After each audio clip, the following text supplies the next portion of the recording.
ಪಾವಗಡ ತಾಲೂಕಿನ 7 ಜೂಜು ಅಡ್ಡೆ ಮೇಲೆ ಪೊಲೀಸ್ ದಾಳಿ. 43 ಜನರನ್ನು ಬಂಧಿಸಿ ಪ್ರಕರಣ ದಾಖಲಿಸಿಕೊಂಡಿದ್ದಾರೆ.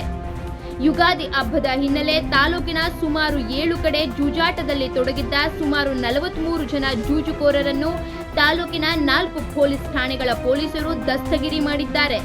ದಾಳಿಯ ಸಂದರ್ಭದಲ್ಲಿ ಒಟ್ಟು 29,340 ರೂಪಾಯಿ ಹಣವನ್ನು ಜಪ್ತಿ ಮಾಡಲಾಗಿದೆ. ಇನ್ನು ತಾಲೂಕಿನ ಹಲವು ಕಡೆ ಈ ಜೂಜು ಅಡ್ಡೆ ತಲೆ ಎತ್ತಿವೆ. ಇದಕ್ಕೆ ಸರ್ಕಾರದಿಂದ ಅನುಮತಿ ನೀಡಿದ್ದಾರೆಯೇ ಎಂಬುದಾಗಿ ಪರಿಶೀಲನೆ ಮಾಡಬೇಕೆಂದು ಸಾರ್ವಜನಿಕರ ಒತ್ತಾಯ.